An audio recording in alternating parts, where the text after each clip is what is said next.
good morning all of you. So guys, I am back with another video. In this video I am going to share, जैसे कि आपने कहा था कि मनोविज्ञान के जो भी आपके इम्पोर्टेंट क्वेश्चन हैं वो सारे प्रश्न बता दीजिए एक ही वीडियो में। तो गाइस पर्सनली ये वीडियो मैंने विनय मिश्रा आपके लिए बनाया है। कई सारे आपके कमेंट्स आए थे कि मनोविज्ञान में जो भी महत्वपूर्ण क्वेश्चन है यानी मॉडल पेपर है उसका फुल सोल्यूशन दे दीजिए, तो वही यहाँ पर हम देखने वाले हैं। तो गाइस ये वीडियो आपको पूरा देखना है अगर इस बार का बोर्ड एग्जाम देने वाले हो, और इस बार के बोर्ड एग्जाम में आपको इसी तरह से ऑल सब्जेक्ट में पूरे के पूरे नंबर लाने हैं। तो गाइस आप इस चैनल को सब्सक्राइब कर लीजिए एंड बेल आइकन को भी प्रेस कर देना ताकि वीडियो की जो भी नोटिफिकेशन हो वो सबसे पहले आपके पास पहुंचे और एक भी वीडियो आपसे छूटे ना। तो गाइस यहाँ पर देखिए, आज हम यहाँ पर देखने वाले हैं मनोविज्ञान के जो भी आपके महत्वपूर्ण क्वेश्चन है, यानी पूरे पेपर का यहाँ पर हम फुल सॉल्यूशन देखेंगे। और इस वीडियो से कई सारे क्वेश्चन, ये जो आपका पेपर दिया जाएगा इससे कई सारे क्वेश्चन आपके बोर्ड एग्जाम में आज किए जा सकते हैं। तो गाइस इस वीडियो को आप पूरा देखें, वीडियो को आपको बिल्कुल भी स्किप नहीं करना है, ठीक है। तो यहाँ पर देखिए मनोविज्ञान का आपका पूरा पेपर यहाँ पर दिया गया है, जो भी आपके इम्पोर्टेंट क्वेश्चन हैं उन सारे प्रश्नों को यहाँ पर हम देखेंगे। तो गाइस इस वीडियो को आप पूरा देखें, वीडियो को आपको बिल्कुल भी स्किप नहीं करना है अगर मनोविज्ञान के पेपर में आप पूरे के पूरे नंबर लाना चाहते हो, ठीक है। तो विनय मिश्रा कई सारे कमेंट्स किए हैं आपने। तो गाइस यहाँ पर देखिए जो भी आपके महत्वपूर्ण क्वेश्चन हैं उन सारे प्रश्नों पर यहाँ पर हम डिस्कस करेंगे। तो विनय मिश्रा, जैसा कि आपने कमेंट किया था कि मनोविज्ञान के जो भी महत्वपूर्ण क्वेश्चन है वो सारे बता दीजिए, तो पर्सनली ये वीडियो मैंने आपके लिए बनाया है। और गाइस अगर आप इस वीडियो को देख रहे हो इसी तरह से आपको भी किसी भी सब्जेक्ट में इम्पोर्टेंट क्वेश्चन यहाँ पर या फिर मॉडल पेपर का फुल सोल्यूशन चाहिए हो तो please tell me in the comment box, ठीक है। तो यहाँ पर देखिए पहले इसको देख लेते हैं। तो मनोविज्ञान के पूरे पेपर का यहाँ पर हल देखेंगे। तो गाइस इस वीडियो को आप एंड तक देखें, क्लियर। तो यहाँ पर पहला प्रश्न आप देख सकते हो दिया गया है कि पूर्व में सीखी गई बातों को याद करना ही स्मृति है, यह कथन किसका है। तो ये आपको बताना है। अब यहाँ पर पहले ऑप्शन देख लीजिए, उसके बाद जो आपका राइट ऑप्शन होगा उसको देखेंगे। तो फर्स्ट नंबर पर दिए गए हैं मैकडूगल, ऐसी सेकंड नंबर पर हैं वुडबर्थ, थर्ड नंबर पर है स्टाउड, इसी तरह से नेक्स्ट यहाँ पर है एबिन गॉस। तो पूर्व में सीखी गई बातों को याद करना ही स्मृति है, यह कथन किसका है। तो यहाँ पर कौन सा ऐसा ऑप्शन है जो आपका राइट हो जाएगा, तो हमें पता है जो सेकंड नंबर पर ऑप्शन है वुडबर्थ, यही आपका हो जाएगा यहाँ पर राइट ऑप्शन, क्लियर। इसी तरह से यहाँ पर आप दूसरा प्रश्न भी देख लीजिए, दिया गया है कि युंग के अनुसार व्यक्तित्व के प्रकार हैं, तो कौन से हैं, अंतर्मुखी, बहिर्मुखी या फिर गोलाकार, आयताकार, लंबाकार। नेक्स्ट यहाँ पर ऑप्शन है रजोगुणी, सलोगुणी एंड तमोगुणी। नेक्स्ट है इनमें से कोई नहीं। तो युंग के अनुसार व्यक्तित्व के प्रकार हैं, तो कौन सा ऑप्शन राइट हो जाएगा, हमें पता है जो फर्स्ट नंबर पर है अंतर्मुखी और बहिर्मुखी, तो यही आपका हो जाएगा राइट ऑप्शन, ठीक है। इसी तरह से अगला प्रश्न देख लीजिए। तो नेक्स्ट क्वेश्चन यहाँ पर क्या दिया गया है कि पर्सोना शब्द किस भाषा से संबंधित है, ग्रीक भाषा से, फ्रेंच भाषा से या फिर जर्मन भाषा से है या फिर लैटिन भाषा से। तो पर्सोना शब्द किस भाषा से संबंधित है, तो यहाँ पर जो आपका राइट ऑप्शन है वो कौन सा हो जाएगा, यहाँ पर आपका राइट ऑप्शन हो जाएगा देखिए फ्रेंच या फिर लैटिन, इन दोनों में से एक आपका हो जाएगा राइट ऑप्शन, ठीक है। यहाँ पे लैटिन लगा लीजिए। इसके बाद 4 नंबर पर क्वेश्चन आपका क्या दिया गया है उसको देख लेते हैं। तो नेक्स्ट यहाँ पर है कि निम्नलिखित में से कौन पर्यावरणीय प्रदूषण का प्रमुख कारण है, ठीक है। पेड़ लगाना या फिर बढ़ते हुए यातायात के साधन, वर्षा जल संचलन या फिर प्लास्टिक का कम उपयोग, ठीक है। तो क्वेश्चन क्या है एक बार इसको दोबारा से पढ़ लेते हैं, फिर इसका जो राइट ऑप्शन है वो कौन सा हो जाएगा उसको देखेंगे। तो यहाँ पर प्रश्न दिया गया है कि निम्नलिखित में से कौन पर्यावरणीय प्रदूषण का प्रमुख कारण है। तो पर्यावरणीय प्रदूषण का प्रमुख कारण हो जाएगा बढ़ते हुए यातायात के साधन, यानी सेकंड नंबर पर जो ऑप्शन है राइट ऑप्शन है, ठीक है।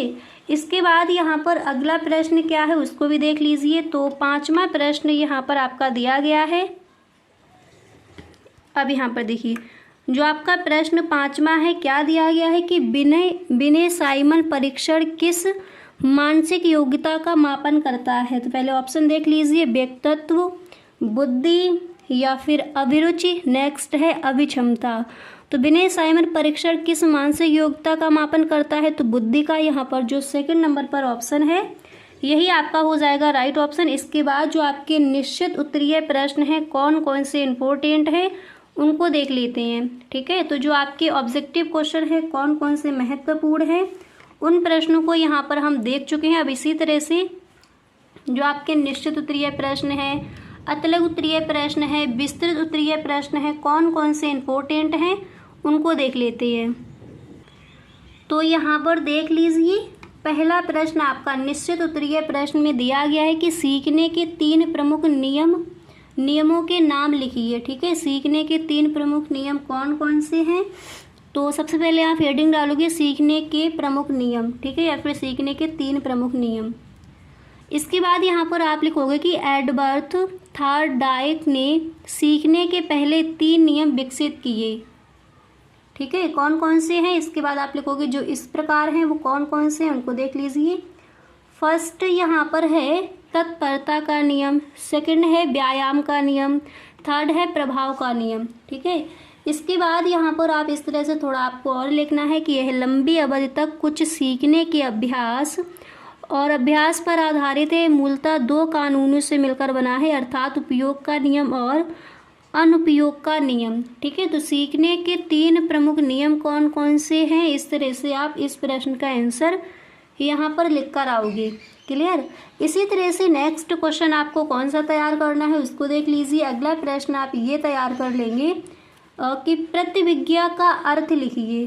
ठीक है, प्रतिविज्ञा का अर्थ क्या हो जाएगा, चलिए उसको देख लेते हैं। अब यहाँ पर देखिए जो आपका यहाँ पर दिया गया प्रतिविज्ञा का अर्थ पहले देख लीजिए। तो प्रतिविज्ञा का अर्थ होता है प्रति प्लस अभिज्ञा का शाब्दिक अर्थ है पहले से देखे हुए को पहचानना या पहले से देखी हुई वस्तु की तरह कोई दूसरी वस्तु देखकर उसका ज्ञान प्राप्त करना ही प्रतिविज्ञा कहलाता है। ठीक है, इसी तरह से यहाँ पर नेक्स्ट क्वेश्चन कौन सा तैयार करोगे उसको समझ लेते हैं। तो देखिए निश्चित उत्तरीय प्रश्न में जो भी आपके महत्वपूर्ण क्वेश्चन है उन सारे प्रश्नों को यहाँ पर देखेंगे। अगला प्रश्न है कि सोल्डन द्वारा वर्णित व्यक्तित्व के प्रकारों के नाम लिखिए। क्लियर, निश्चित उत्तरीय प्रश्न में। नेक्स्ट आप यहाँ पर तैयार कर लोगे कि बाढ़ से बचाव का एक उपाय लिखिए, ये खुद से भी आप लिख सकते हो। इसी तरह से यहाँ पर अगला प्रश्न है कि वायु प्रदूषण जनित किन्हीं 2 बीमारियों के नाम लिखिए। तो निश्चित उत्तरीय प्रश्न में आप इन प्रश्नों को तैयार करेंगे। इसी तरह से यहाँ पर आप देख लीजिए very short answer type questions में किन किन प्रश्नों को आपको तैयार करना है। फर्स्ट आप तैयार कर लोगे जो आपके लघु उत्तरीय प्रश्न दिए जाते हैं उसमें पहला यहाँ पर देखिए वेरी शॉर्ट जो आपके अतलग उत्तरीय प्रश्न है पहले उनको देख लीजिए। उसके बाद जो शॉर्ट आंसर टाइप क्वेश्चंस दिए जाते हैं यानी उसके बाद जो लघु उत्तरीय प्रश्न है उनको देखेंगे। ठीक है, तो पहला प्रश्न है कि न्यूरॉन के कार्यों का संक्षिप्त विवरण दीजिए। इसी तरह से यहाँ पर जो आपका सेकंड क्वेश्चन है उसको देख लीजिए आप तैयार। नेक्स्ट आप तैयार करोगे कि सीखने के अभ्यास के नियम को स्पष्ट कीजिए। अगला प्रश्न आपको तैयार करना है कि न्यूरॉन के प्रकारों का वर्णन कीजिए। इसी तरह से अगला प्रश्न है कि जातिवाद के निराकरण में शिक्षा की भूमिका स्पष्ट कीजिए। अगला प्रश्न आपको यहाँ पर तैयार करना है कि वायु प्रदूषण किस प्रकार वनों को प्रभावित करता है। ठीक है, तो जो आपके very short answer type questions यानी अतलग उत्तरीय प्रश्न में इन प्रश्नों को तैयार करेंगे। एक प्रश्न यहाँ पर और देख लीजिए उसको भी आपको तैयार कर लेना है। तो यहाँ पर देख सकते हो आप एक प्रश्न आपको और तैयार कर लेना है कि शाब्दिक एवं अशाब्दिक बुद्धि परीक्षणों के मध्य अंतर स्पष्ट कीजिए। क्लियर, तो इस प्रश्न को भी आप तैयार कर लेंगे। अब इसके बाद यहाँ पर देख लीजिए जो आपके शॉर्ट आंसर टाइप क्वेश्चंस दिए जाते हैं यानी लघु उत्तरीय प्रश्न में आप कौन कौन से प्रश्न तैयार करोगे, कौन कौन से ऐसे प्रश्न हैं जो आपके इम्पोर्टेंट हैं इस बार के बोर्ड एग्जाम के लिए, उनको देखते हैं। तो पहला प्रश्न है कि व्यक्तित्व को प्रभावित करने वाले सामाजिक एवं आर्थिक कारकों के विषय में संक्षेप में लिखिए। ठीक है, इसके बाद यहाँ पर आप सेकंड क्वेश्चन तैयार करोगे कि अधिगम के दर्पण लेखन संबंधी प्रयोग का संक्षिप्त विवरण कीजिए। इसी तरह से यहाँ पर अगला प्रश्न आप तैयार करोगे कि भारत में समूह तनाव को कम करने की विधियों पर प्रकाश डालिए। क्लियर। इसी तरह से यहाँ पर अगला प्रश्न आपको ये तैयार कर लेना है। सभी प्रश्नों को साथ ही साथ लिखते चलिए कि पर्यावरणीय प्रदूषण क्या है, पर्यावरणीय प्रदूषण मानव व्यवहार को किस प्रकार प्रभावित करता है।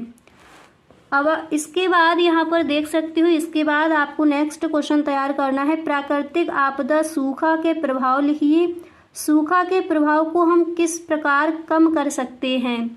इसके बाद अगला प्रश्न आप तैयार करोगे, बालक के व्यक्तित्व मापन हेतु किसी एक अंतर्मुखी बहिर्मुखी परीक्षण के प्रबंधन की विधि स्पष्ट कीजिए।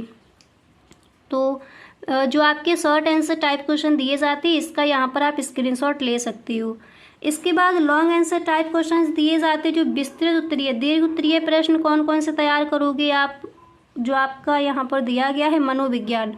तो इसमें आप दीर्घ उत्तरीय प्रश्न में पहला प्रश्न तैयार कर लोगे कि स्मृति को परिभाषित कीजिए, स्मृति की प्रक्रिया को विस्तार से समझाइए। इसी तरह से अथवा में यहाँ पर क्वेश्चन आपको ये दे दिया जाएगा।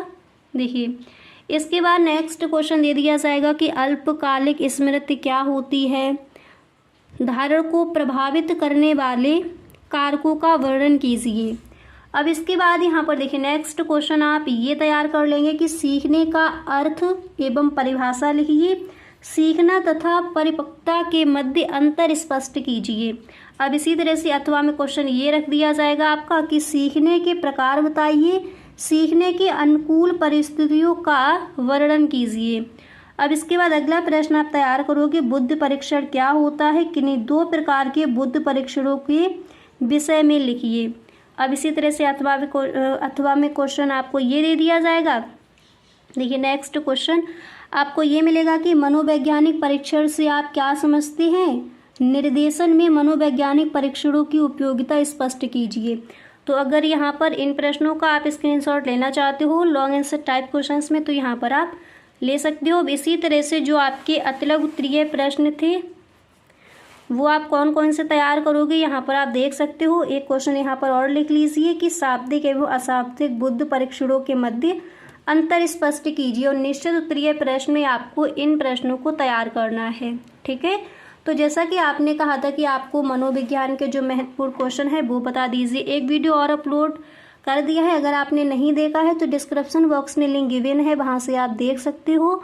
और गाइस इसी तरह से नेक्स्ट वीडियो आपका और आएगा, उसमें भी कुछ इंपॉर्टेंट क्वेश्चन देखेंगे। ठीक है, तो इन तीनों वीडियोस को आपको देखना है ताकि जो आपका पेपर है मनोविज्ञान का उसमें एक भी क्वेश्चन आपका वहाँ पर छूटे ना। ठीक है, तो गाइस आज के लिए बस इतना ही, मिलते हैं नेक्स्ट वीडियो में। Thank you so much.